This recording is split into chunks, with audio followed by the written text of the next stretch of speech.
विनेश के सिर पे हाथ रख के अपनी बेटी बोलते हो और आपका मंत्री उन्हीं बच्चियों को, उन्हीं में से एक किसी बच्ची को अपने बिस्तर पे ले जाता है, तो ये कहाँ का न्याय है? अगर आपकी खुद की बेटी होती तो आप क्या करते?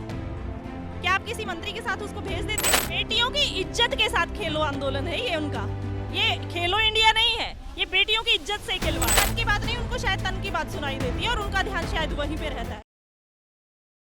जब भी बीजेपी के मंत्रियों पे बात आती है तो सरकार की बोलती बंद हो जाती है, और वही इस बार भी है कि सब कुछ सामने होने के बावजूद भी, डायरेक्ट उंगलियां उठने के बाद भी ब्रजभूषण के खिलाफ कोई एफआईआर नहीं हो रही। तो ये बहुत संगीन मामला है और इसको संगीन तरीके से लेते हुए ही बच्चियों की जल्द से जल्द सुनवाई होनी चाहिए और एफआईआर दर्ज होनी चाहिए। 7 महिला पहलवानों ने जो है एफआईआर दर्ज कराने की कोशिश की, एक नाबालिग है, पॉस्को एक्ट का मामला है। इतना गंभीर मामले के बावजूद सरकार की चुप्पी क्या बता रही? भ्रष्ट सरकार है तो सरकार की चुप्पी क्या बताएगी? यही बता रही है कि हम अपनी जो भ्रष्ट नीतियां हैं उनको जारी रखेंगे।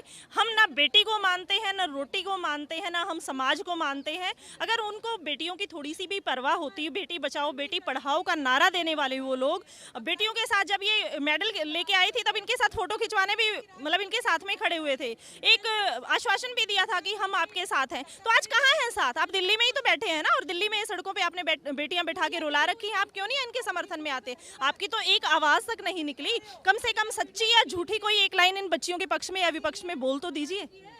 जी से जब मिले थे प्रधानमंत्री मोदी जी तो उन्होंने कहा था कि तुम तो मेरी बच्ची हो, क्यों गुस्सा हो गई थी तुम? एक जिक्र तस्वीर वायरल हुई। क्या लगता है कि अपनी बेटी कहना जिसको, वो आज रो रही है, उसके लिए एक शब्द ट्वीट तक ना करना, अपने सांसद के ऊपर कोई कार्रवाई ना करना, और दिल्ली पुलिस पर जिस तरह से दबाव है एफआईआर दर्ज नहीं?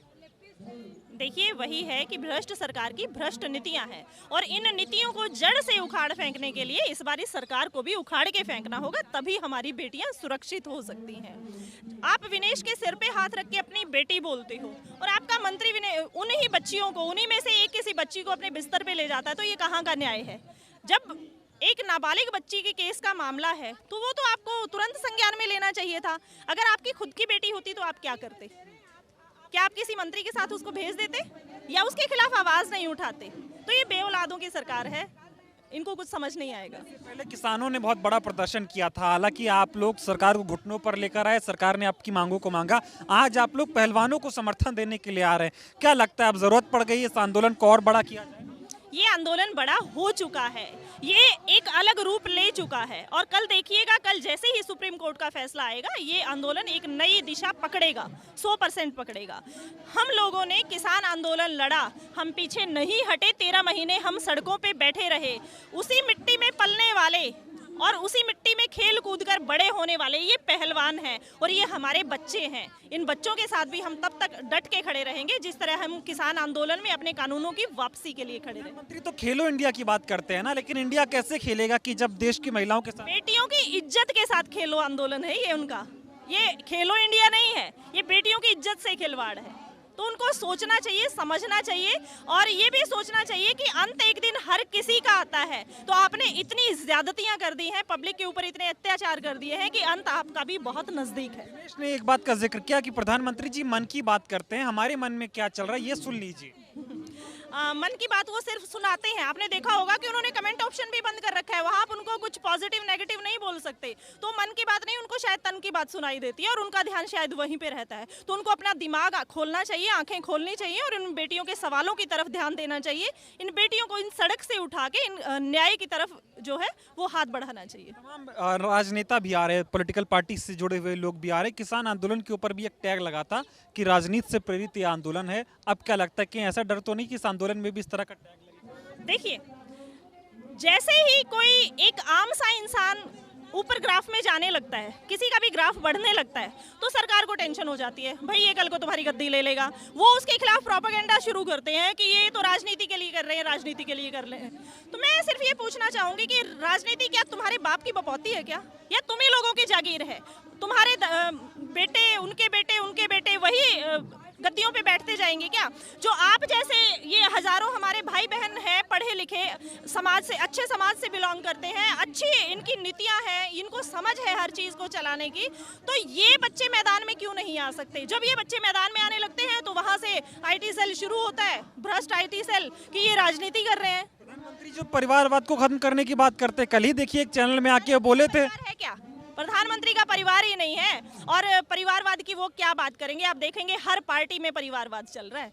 जब भी कोई बच्चा किसी आम से समाज से आगे निकलने लगता है तो उसको कुचलने की साजिशें शुरू हो जाती हैं। यहाँ भी वही साजिशें हैं। और हम तो कहते हैं कि हमारी कम्युनिटी से, किसान कम्युनिटी, मजदूर कम्युनिटी से बच्चे आगे निकलने चाहिए और हम उनको सपोर्ट करें। प्रधानमंत्री बहुत बड़ी बातें करते हैं, बेटी को पढ़ाने की बात करते हैं, बेटी को बचाने की बात करते हैं, लेकिन चाहे ये मामला हो जाए, इससे पहले भी आपने दिल्ली में तमाम घटनाएं देखी, देश भर में जिस तरह से लड़कियों के साथ यौन उत्पीड़न हो रहा है, रेप के मामले सामने आ रहे हैं, क्या लगता है कि सरकार लॉ एंड ऑर्डर के मामले में विफल रही? अगर सरकार की नीयत होती लॉ एंड ऑर्डर फॉलो करवाने की तो वो एक झटके में करवा सकती है, ये आप सब भी समझते हैं। और पुलिस या जो भी सरकारी तंत्र है वो ऊपर से चलता है, उनका कोई दोष नहीं होता बीच में। जब ऊपर वाले मलाई खाएंगे तो नीचे वाले भी तो मलाई खाएंगे। पुलिस ने एफआईआर दर्ज नहीं की, क्या लगता है दबाव में है दिल्ली पुलिस? बिल्कुल दबाव में है। अगर दबाव में नहीं होती और मतलब बच्चियों की बात नहीं सुनी जाती क्या? लोकतंत्र की हत्या हो रही है तो दबाव ही दबाव है यहाँ। भूषण जिनका नाम सामने आ रहा है, आप लोग तो खुद कह रहे हैं और पहलवान भी कह रहे हैं, बहुत बड़ा नाम है, सांसद हैं, 6 बार से माफियाओं के तौर पे उनका नाम लिया जाता है, बाहुबली नेता कहे जाते हैं। क्या लगता है इस वजह से दबाव में है सरकार कि एक बाहुबली नेता को बचाए कि पहलवानों को न्याय? बिल्कुल सही कह रहे हैं, वो अपने नेता को ही बचाएंगे। और वो बाहुबली जिसने अपने एरिया में खौफ बनाया हुआ है तो वो उसकी तरफ हाथ क्यों करना चाहेंगे? दूसरा, फिर वो बीजेपी के मंत्री हो गए। किसी और पार्टी के मंत्री होते ना तो अब तक बीजेपी सड़कों पे बैठ के हाय हाय कर रही होती, जैसे स्मृति ईरानी करती थी सिलेंडर को लेके हाय हाय। अब वो सिलेंडर हाइक आप देख रहे हैं, पर आज उनमें से कोई सड़कों पे दिखाई नहीं दे रहा। आप जैसे ही लोगों से बात कर रहा था, उन्होंने कहा स्मृति ईरानी की तो खुद एक बेटी है, उनको तो सामने आना चाहिए। बिल्कुल। महिला संगठन जितने भी हैं उनको यहाँ पे सपोर्ट करने के लिए, और जो सत्ता में बैठी हुई औरतें हैं उनके जमीर को जागना बहुत ज़रूरी है। आप वहाँ पे किसी विश्वास के साथ बैठे हो, अगर आप नारी समाज के साथ कोई भी सहयोग नहीं कर सकते, उन पे हो रहे हुए अत्याचार को आप सहन करते हो, तो आप बराबर के भागीदार हो। इस मामले पे कल सुप्रीम कोर्ट सुनवाई करेगा, क्या लगता है कितनी उम्मीद है कि आप लोगों के पक्ष में किस तरह से?